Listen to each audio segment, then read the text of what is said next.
ಆತ್ಮೀಯ ಸ್ನೇಹಿತರೆ, ತಮ್ಮೆಲ್ಲರಿಗೂ ಕೂಡ ನಿಮ್ಮದೇ ಆಗಿರ್ತಕ್ಕಂಥ ಯೂಟ್ಯೂಬ್ ಚಾನಲ್ ಸ್ಟಡಿ ವಿತ್ ಪರಶುರಾಮ್ಗೆ ಸ್ವಾಗತವನ್ನು ಕೋರ್ತೀನಿ. ಇಂದು 9ನೇ ತರಗತಿಯ ವಿಜ್ಞಾನದಲ್ಲಿ ಏನು ಮಾಡ್ತಾ ಇದ್ದೀವಿ, 20 ಅಂಕಗಳಿಗಿರ್ತಕ್ಕಂಥ FA1 ಪರೀಕ್ಷೆ ಕ್ವಶನ್ ಪೇಪರನ್ನು ಪೋಸ್ಟ್ ಮಾಡ್ತಾ ಇದ್ದೀವಿ. ಆಲ್ರೆಡಿ 9ನೇ ತರಗತಿಗೆ ಹಿಂದಿ ಮತ್ತು ಸಮಾಜ ವಿಜ್ಞಾನ ಎರಡೂ ವಿಷಯಗಳಲ್ಲಿ ಕ್ವಶನ್ ಪೇಪರ್ ಮತ್ತು ಕೀ ಆನ್ಸರನ್ನು ಹಾಕಿದ್ದೀವಿ. ಸೊ ಇವತ್ತು ವಿಜ್ಞಾನ ಇದೆ, ಮುಂಬರ್ತಕ್ಕಂಥ ದಿನಗಳಲ್ಲಿ ಕನ್ನಡ, ಗಣಿತ, ಇಂಗ್ಲೀಷ್ನಲ್ಲಿನೂ ಕೂಡ ನಾವು ವಿಡಿಯೋಗಳನ್ನು ಹಾಕ್ತೀವಿ ಅಂತ ಹೇಳ್ತಾ ಆಲ್ರೆಡಿ 9ನೇ ತರಗತಿಗೆ ಎಲ್ಲ ವಿಷಯಗಳಲ್ಲಿನೂ ಕೂಡ ನಾವು ನೋಟ್ಸ್ ಆಗಿರ್ಬೋದು, ಕ್ವಶನ್ ಆನ್ಸರ್ಸ್ ವಿಡಿಯೋಗಳನ್ನು ಹಾಕಿದ್ದೀವಿ. ಅದರ ಪ್ಲೇಲಿಸ್ಟ್ ಲಿಂಕನ್ನು ವಿಡಿಯೋದ ಡಿಸ್ಕ್ರಿಪ್ಷನ್ ಬಾಕ್ಸಲ್ಲಿ ಸಜೆಸ್ಟ್ ಮಾಡಿದ್ದೀನಿ, ಹೋಗಿ ನೋಡಿ ಅಂತ ಹೇಳ್ತಾ ತಾವೆಲ್ಲರೂ ಕೂಡ ಈ ಸೈನ್ಸ್ನ ಕ್ವಶನ್ ಪೇಪರ್ ವಿಡಿಯೋವನ್ನು ಲೈಕ್ ಮಾಡಬೇಕು, ನಿಮ್ಮ ಫ್ರೆಂಡ್ ಸರ್ಕಲ್ಗೆ ಶೇರ್ ಮಾಡಬೇಕು. ಫಸ್ಟ್ ಟೈಮ್ ವಾಚ್ ಮಾಡ್ತಿದ್ರೆ ಸಬ್ಸ್ಕ್ರೈಬ್ ಜೊತೆಗೆ ಬೆಲ್ ಐಕಾನನ್ನು ಅವಶ್ಯವಾಗಿ ಒತ್ತಿಕೊಳ್ಳಿ. ಪ್ರಥಮ ರೂಪನಾತ್ಮಕ ಪರೀಕ್ಷೆ ಮೌಲ್ಯಮಾಪನಕ್ಕೆ ನಿಗದಿ ಮಾಡಿದ ಪಾಠಗಳು. ಒಟ್ಟಾರೆ 4 ಪಾಠಗಳಿದ್ದಾವೆ. ನಮ್ಮ ಸುತ್ತಮುತ್ತಲಿನ ದ್ರವ್ಯಗಳು ಅಂತಕ್ಕಂಥದ್ದು ಮೊದಲನೇ ಪಾಠ, ನಮ್ಮ ಸುತ್ತಮುತ್ತಲಿನ ದ್ರವ್ಯವು ಶುದ್ಧವೇ ಅಂತಕ್ಕಂಥದ್ದು ಮೂರನೇ ಪಾಠ, ಮೂರನೇ ಪಾಠ ಜೀವದ ಮೂಲ ಘಟಕ, 4ನೇ ಪಾಠ ಅಂಗಾಂಶಗಳು ಅಂತಕ್ಕಂಥದ್ದು. ಇಷ್ಟು 4 ಪಾಠಗಳ ಮೇಲೆ ನಾವೇನು ಮಾಡಿದ್ದೀವಿ ಅಂತಂದರೆ ನಿಮ್ಮ ಜುಲೈನಲ್ಲಿ ನಡೆಯಲಿರ್ತಕ್ಕಂಥ FA ಮೊದಲದ ಪರೀಕ್ಷಾ ಪ್ರಶ್ನೆ ಪತ್ರಿಕೆಯನ್ನು ಸಿದ್ಧಪಡಿಸಿದ್ದೀವಿ. ನೋಡುವ ಪ್ರಶ್ನೆ ಪತ್ರಿಕೆ. ವರ್ಗ 9ನೆಯ ವಿಷಯ ವಿಜ್ಞಾನ, ಅಂಕಗಳು 20, ಸಮಯ 60 ನಿಮಿಷ. ಮುಖ್ಯ ಪ್ರಶ್ನೆ 1, ಸೂಕ್ತವಾದದ್ದನ್ನು ಆರಿಸಿ ಕ್ರಮಾಕ್ಷರದೊಂದಿಗೆ ಬರೀಬೇಕು. ಒಟ್ಟು 3 ಪ್ರಶ್ನೆಗಳಿದ್ದಾವೆ, ಒಂದೊಂದಕ್ಕೆ 1 ಅಂಕ, ಒಟ್ಟು 3 ಅಂಕ. ಮೊದಲ ಪ್ರಶ್ನೆ, ರಾಷ್ಟ್ರೀಯ ಅಂತಾರಾಷ್ಟ್ರೀಯ SI ಮಾನ ಯಾವುದು? Quintal, ton, gram, kilogram. So ರಾಷ್ಟ್ರೀಯ ಅಂತಾರಾಷ್ಟ್ರೀಯ SI ಏಕಮಾನ ಏನಾಗ್ತದಪ್ಪ ಅಂತಂದ್ರೆ ಆಪ್ಷನ್ ಡಿ ಕಿಲೋಗ್ರಾಮ್ ಅಂತಕ್ಕಂಥದ್ದು ಆಗ್ತದೆ. So D is the right answer. ಮುಂದಿನ ಪ್ರಶ್ನೆ 2, ಧಾತು ಪದವನ್ನು ಮೊದಲು ಬಳಸಿದವರು ಯಾರು? Robert Boyle, Antony, Lavoisier, Dalton. So ಧಾತು ಅಂತಕ್ಕಂಥ ಪದವನ್ನು ಮೊದಲ ಬಳಸಿದ ವಿಜ್ಞಾನಿ ಆಪ್ಷನ್ ಎ ರಾಬರ್ಟ್ ಬಾಯ್ಲ್ ಅಂತಕ್ಕಂಥದ್ದು. ಮುಂದಿನ ಪ್ರಶ್ನೆ 3, ರಾಬರ್ಟ್ ಹೂಕ್ ಜೀವಕೋಶ ಕಂಡುಹಿಡಿದ ವರ್ಷ ಡ್ಯಾಶ್? 1662, 1663, 1664, 1665. ಸೊ ಆಪ್ಷನ್ ಬಂದ್ಬಿಟ್ಟು ಡಿ 1665ರಲ್ಲಿ ರಾಬರ್ಟ್ ಹೂಕ್ ಜೀವಕೋಶವನ್ನು ಕಂಡುಹಿಡಿದಿದ್ದ. ಸೊ ಇನ್ನು ಮುಂದಿನ ಪ್ರಶ್ನೆಗಳನ್ನು ಉತ್ತರಿಸಲಿಕ್ಕೆ ಹೇಳಿದ್ದಾರೆ. ಇಲ್ಲಿನೂ ಕೂಡ 4 ಪ್ರಶ್ನೆಗಳಿದ್ದಾವೆ, ಒಂದೊಂದಕ್ಕೆ 1 ಅಂಕ, ಒಟ್ಟು 4 ಅಂಕ. 4ನೇ ಪ್ರಶ್ನೆ, ಮಂಜುಗಡ್ಡೆಯ ದ್ರವಣ ಬಿಂದು ಎಷ್ಟು ಅಂತ ಕೇಳಿದ್ದಾರೆ. ಸೊ ಉತ್ತರ ನೋಡ್ಕೊಂಡು ಬರೋಣ. ಮಂಜುಗಡ್ಡೆಯ ದ್ರವಣ ಬಿಂದು 273.16 ಕೆಲ್ವಿನ್ ಅಂತಕ್ಕಂಥದ್ದು ಸರಿಯಾದ ಉತ್ತರ. ಮುಂದಿನ ಪ್ರಶ್ನೆ 5, ಮಿಶ್ರಣ ಎಂದರೇನು? ಸೊ ಯಾವುದಕ್ಕೆ ಮಿಶ್ರಣ ಅಂತ ಕರೀತಾರೆ ಅಂತ ಕೇಳಿದ್ದಾರೆ. ಉತ್ತರ ನೋಡುವ. ಒಂದಕ್ಕಿಂತ ಹೆಚ್ಚು ಶುದ್ಧ ರೂಪದ ವಸ್ತು ಎನ್ನಲಾಗುವ ದ್ರವ್ಯದಿಂದ ಮಾಡಲ್ಪಟ್ಟಿರುವುದೇ ಮಿಶ್ರಣ ಅಂತ ಏನು ಮಾಡ್ತಾರೆ ಹೇಳ್ತಾರೆ. ಪ್ರಶ್ನೆ 6 ಇದೆ, ಗಾಳಿಯ ಘಟಕಗಳನ್ನು ಯಾವ ವಿಧಾನದಿಂದ ಬೇರ್ಪಡಿಸಬಹುದು? ಗಾಳಿ ಘಟಕಗಳಿದಾವಲ್ಲ ಅವುಗಳನ್ನು ಆಂಶಿಕ ಆಸವನ ವಿಧಾನದಿಂದ ನೀವೇನು ಮಾಡ್ತೀರಪ್ಪ ಅಂದ್ರೆ ಬೇರ್ಪಡಿಸ್ತೀರಿ. ಸೊ ಉತ್ತರ ಆಂಶಿಕ ಆಸವನ ವಿಧಾನ ಅಂತಕ್ಕಂಥದ್ದು ರೈಟ್ ಆನ್ಸರ್. ಮುಂದಿನ ಪ್ರಶ್ನೆ 7, ಜೀವಕೋಶ ಎಂದರೇನು? ಸೊ ತಮ್ಮೆಲ್ಲರಿಗೂ ಕೂಡ ಗೊತ್ತಿದೆ, ಜೀವಿಯ ಮೂಲಭೂತ ರಚನಾತ್ಮಕ ಘಟಕವನ್ನು ಜೀವಕೋಶ ಅಂತ ನೀವೇನು ಮಾಡಬೇಕಾಗಿತ್ತು, ಡೆಫಿನೇಷನನ್ನು ಕೊಡಬೇಕಿತ್ತು. ಇಷ್ಟು 4 ಪ್ರಶ್ನೆಗಳು ಒಂದು ವಾಕ್ಯದ್ದು ಆಯಿತು. ಇನ್ನು 3ರಲ್ಲಿ ಏನಿದೆ ಅಂತಂದರೆ ಕೆಳಗಿನ ಪ್ರಶ್ನೆಗಳನ್ನು ಉತ್ತರಿಸಿರಿ. 5 ಪ್ರಶ್ನೆಗಳು, ಒಂದೊಂದಕ್ಕೆ 2 ಅಂಕ, ಒಟ್ಟು 10 ಅಂಕ. ಪ್ರಶ್ನೆ 8, ಈ ಕೆಳಗಿನ ತಾಪಗಳನ್ನು ಸೆಲ್ಸಿಯಸ್ ಅಳತೆಗೆ ಪರಿವರ್ತಿಸಿರಂತೆ ಕೊಟ್ಟಿದ್ದಾರೆ. 293 ಕೆಲ್ವಿನ್, 470 ಕೆಲ್ವಿನ್ ಇದೆ. ಸೊ ಕೆಲ್ವಿನ್ ಇದ್ದಿದ್ದು ಡಿಗ್ರಿ ಸೆಲ್ಸಿಯಸ್ಗೆ ಪರಿವರ್ತನೆಯನ್ನು ಮಾಡಬೇಕು.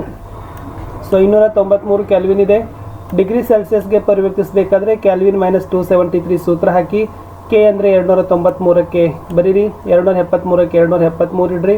293ರಲ್ಲಿ 273ನ ಕಳೆದ್ರೆ 20 ಬರ್ತದೆ. ಸೊ 20 ಅನ್ನೋದೇನಪ್ಪ ಅಂದರೆ ಡಿಗ್ರಿ ಸೆಲ್ಸಿಯಸ್. ಅದೇ ಥರನಾಗಿ 470 ಕೆಲ್ವಿನ್ ಅದ, ಅದನ್ನು ಡಿಗ್ರಿ ಸೆಲ್ಸಿಯಸ್ಗೆ ಕನ್ವರ್ಟ್ ಮಾಡಬೇಕಾದ್ರೆ ಸೂತ್ರ ಬರೀರಿ, degree Celsius is equal to kelvin -273, K ಅಂದರೆ 470 ಅದ. ಸೊ 470 ಬರೀರಿ, ಆಮೇಲೆ 273ಕ್ಕೆ 273 ಇಡ್ರಿ.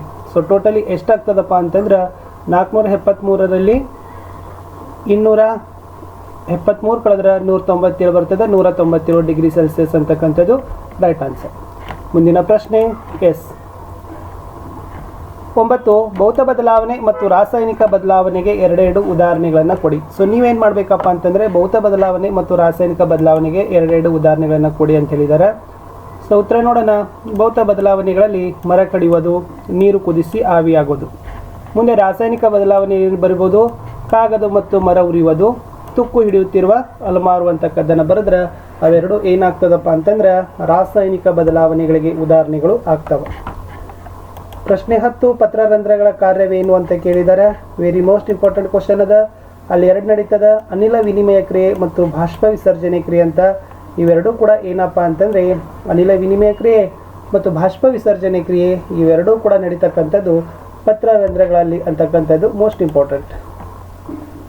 ಪ್ರಶ್ನೆ 11 ಸಸ್ಯ ಅಂಗಾಂಶಗಳನ್ನು ಪಟ್ಟಿ ಮಾಡಿ ಅಂತ ಕೇಳಿದ್ದಾರೆ 2 ಅಂಕಕ್ಕೆ. ಸೊ ಸಸ್ಯ ಅಂಗಾಂಶಗಳಲ್ಲಿ ಎರಡು ಬರ್ತಾವ, ವರ್ಧನ ಅಂಗಾಂಶ ಮತ್ತು ಶಾಶ್ವತ ಅಂಗಾಂಶ. ಶಾಶ್ವತ ಅಂಗಾಂಶಗಳಲ್ಲಿ ಸರಳ ಶಾಶ್ವತ ಅಂಗಾಂಶ, ಸಂಕೀರ್ಣ ಶಾಶ್ವತ ಅಂಗಾಂಶ ಅಂತ ಬರ್ತದೆ. ಸೊ ಬೇಕಾದರೆ ನೀವು ವರ್ಧನ ಅಂಗಾಂಶಗಳಿಗೂ ಮತ್ತು ಶಾಶ್ವತ ಅಂಗಾಂಶಗಳದ್ದು ಉದಾಹರಣೆಗಳನ್ನು ಸಹಿತ ಏನು ಮಾಡ್ಬೋದಪ್ಪ ಅಂದರೆ ಬರಿಬೋದು. ಮುಂದಿನ ಪ್ರಶ್ನೆ ನರಕೋಶದಲ್ಲಿನ ನರ ಅಂಗಾಂಶದ ಚಿತ್ರ ಬಿಡಿಸಿ ಭಾಗಗಳನ್ನು ಗುರುತಿಸ್ರಿ. 2 ಅಂಕಕ್ಕೆ ಕೇಳಿದ್ದಾರೆ 12ನೇ ಕ್ವಶನ್. ಸೊ ನರ ಅಂಗಾಂಶದಲ್ಲಿ ಮುಖ್ಯವಾಗಿ ನಿಮಗೆ ನ್ಯೂಕ್ಲಿಯಸ್ ಗುರುತಿಸ್ಲಿಕ್ಕೆ ಬರಬೇಕು, ಆಕ್ಸಾನ್ ಬರಬೇಕು, ನರತುದಿ ಮತ್ತು ಡೆಂಡ್ರೈಟ್. ಸೊ ಇಷ್ಟು 4 ಭಾಗಗಳನ್ನು ನೀವು ಕೂಡ ಏನು ಮಾಡಬೇಕಾಗಿತ್ತು, ನರ ಅಂಗಾಂಶದಲ್ಲಿ ಗುರುತಿಸಬೇಕಿತ್ತು. ಇನ್ನು ಇಷ್ಟು 5 ಪ್ರಶ್ನೆಗಳು ಏನಾಯ್ತಪ್ಪ ಅಂದರೆ 2 ಮಾರ್ಕ್ಸಿಗೆ ಆಯಿತು. ಇನ್ನು 3 ಮಾರ್ಕ್ಸಿಗೆ ಕ್ವಶನ್ಸ್ ಇದ್ದಾವೆ. ಕೆಳಗಿನ ಪ್ರಶ್ನೆಗಳನ್ನು ಉತ್ತರಿಸ್ರಿ. ಒಂದೇ ಕ್ವಶನ್ ಇದೆ 3 ಮಾರ್ಕ್ಸಿಗೂ, ಟೋಟಲ್ 3 ಮಾರ್ಕ್ಸು. ಪ್ರಾಣಿ ಜೀವಕೋಶದ ಚಿತ್ರ ಬಿಡಿಸಿ ಭಾಗಗಳನ್ನು ಗುರುತಿಸ್ರಿ ಅಥವಾ ಸಸ್ಯ ಜೀವಕೋಶದ ಚಿತ್ರ ಬಿಡಿಸಿ ಭಾಗಗಳನ್ನು ಗುರುತಿಸಿ. ಸೊ ನಾರ್ಮಲ್ ಆಗಿ ನಾನು ಏನು ಮಾಡಿದ್ದೀನಿ ಅಂತಂದರೆ ಪ್ರಾಣಿ ಜೀವಕೋಶದಲ್ಲಿ ವಿಶೇಷವಾಗಿ ನೀವು 3 ಆದರೂ ಕೂಡ ಭಾಗಗಳನ್ನು ಗುರುತಿಸಬೇಕು. ಕೋಶ ಕೇಂದ್ರ, ಕೋಶ ಪೊರೆ, ಕೋಶರಸ. ಆಮೇಲೆ ವಿಶೇಷವಾಗಿ ಆ ಜೀವಕೋಶಗಳಲ್ಲಿರ್ತಕ್ಕಂಥ ಗಾಲ್ಗಿ ಸಂಕೀರ್ಣ, ಲೈಸೋಜೋಮು, ಮೈಟ್ರೋಕಾಂಡ್ರಿಯಾ, ರೈಬೋಸೋಮು, ಓಕೆ, ಇವೆಲ್ಲವುಗಳನ್ನು ಸಹಿತ ನೀವೇನು ಮಾಡಬೇಕಾಗ್ತದಪ್ಪ ಅಂತಂದರೆ ಗುರುತಿಸಬೇಕಾಗ್ತದೆ. ನಿಮ್ಮ ಪುಸ್ತಕದಲ್ಲಿ 52ನೇ ಪೇಜು ಮತ್ತು 58ನೇ ಪೇಜ್ದಲ್ಲಿ 57ರಲ್ಲಿ ಪ್ರಾಣಿ ಜೀವಕೋಶ ಇದೆ, 58ರಲ್ಲಿ ಸಸ್ಯ ಜೀವಕೋಶ ಇದೆ. ಆ ಚಿತ್ರಗಳನ್ನ ಪ್ರಾಕ್ಟೀಸ್ ಮಾಡಿ, ಖಂಡಿತವಾಗಿ ಎಕ್ಸಾಮ್ಗೆ ಆ ಕ್ವಶನ್ಸ್ಗಳು ಬಂದೇ ಬರ್ತವೆ. ಇಷ್ಟು ನಾನು ಇವತ್ತು 9th ಸ್ಟ್ಯಾಂಡರ್ಡಲ್ಲಿ ಇರ್ತಕ್ಕಂಥ ಸೈನ್ಸಲ್ಲಿ FA1 ಕ್ವಶನ್ ಪೇಪರನ್ನು ಒಂದು 20 ಮಾರ್ಕ್ಸಿಗೆ 4 ಪಾಠಗಳ ಆಧಾರದ ಮೇಲೆ ನಾನು ಏನು ಮಾಡಿದ್ದೀನಿ ಹಾಕಿದ್ದೀನಿ. ಆಲ್ರೆಡಿ ನಾವು ವಿಡಿಯೋಗಳನ್ನು ಸಹಿತ ಹಾಕ್ತಾ ಇದ್ದೀವಿ. ತಾವೆಲ್ಲರೂ ಕೂಡ ವಿಡಿಯೋಗಳನ್ನು ನೋಡಬೇಕು, ನೀವು ನೋಡಿ ಲೈಕ್ ಮಾಡಬೇಕು, ನಿಮ್ಮ ಫ್ರೆಂಡ್ ಸರ್ಕಲ್ಗೆ ಶೇರ್ ಮಾಡಬೇಕು. ನಮ್ಮದು ಫೇಸ್ಬುಕ್ ಪೇಜ್ ಅದ ಸ್ಟಡಿ ವಿತ್ ಪರಶುರಾಮ್ ಅಂತ, ಅದಕ್ಕೂ ಕೂಡ ಫಾಲೋ ಆಗಿ. ನಮ್ಮದೇ ಒಂದು ಇನ್ಸ್ಟಾ ಐಡಿ ಅದ ಸ್ಟಡಿ ವಿತ್ ಪರಶುರಾಮ್ ಅಂತ, ಅದನ್ನು ಕೂಡ ತಾವುಗಳು ಫಾಲೋ ಆಗಬೇಕು. ಮೋಸ್ಟ್ ಇಂಪಾರ್ಟೆಂಟ್ ಅಂದರೆ ಟೆಲಿಗ್ರಾಮ್ ಗ್ರೂಪ್ ಅದ ಸ್ಟಡಿ ವಿತ್ ಪರಶುರಾಮ್ ಅಂತ, ಲಿಂಕ್ ವಿಡಿಯೋದ ಡಿಸ್ಕ್ರಿಪ್ಷನ್ ಬಾಕ್ಸ್ನಲ್ಲಿ ಹಾಕಿದ್ದೀನಿ. ಅದಕ್ಕೂ ಕೂಡ ತಾವೆಲ್ಲರೂ ಕೂಡ ಬಂದು ಜಾಯ್ನ್ ಆಗಿ. ಸೊ ಮತ್ತೆ ನಾನು ನಿಮಗೆ ಸಿಗ್ತೀನಿ ನೆಕ್ಸ್ಟ್ ಕನ್ನಡ ವಿಷಯದ ಪ್ರಶ್ನೆ ಪತ್ರಿಕೆಯೊಂದಿಗೆ. ತಾವೆಲ್ಲರೂ ಕೂಡ ಸಮಯ ಅಂತಕ್ಕಂಥದ್ದು ತುಂಬಾ ಪ್ರೀಸಿಯಸ್ ಇದೆ, ಅಮೂಲ್ಯ ಇದೆ. ತಾವೆಲ್ಲರೂ ಏನು ಮಾಡಬೇಕಪ್ಪ ಅಂದರೆ ಸಮಯವನ್ನು ಹಾಳು ಮಾಡದೆ ಎಕ್ಸಾಮಲ್ಲಿ ತೊಡಗಬೇಕು. ನಿಮ್ಮ ವಾರ್ಷಿಕ ಪರೀಕ್ಷೆ ಇದೆ 9ನೇ ತರಗತಿಯವರಿಗೆ. ಅದಕ್ಕೆ ನೀವು ಇವಾಗಿನಿಂದ ಪ್ರಿಪ್ರೇಷನ್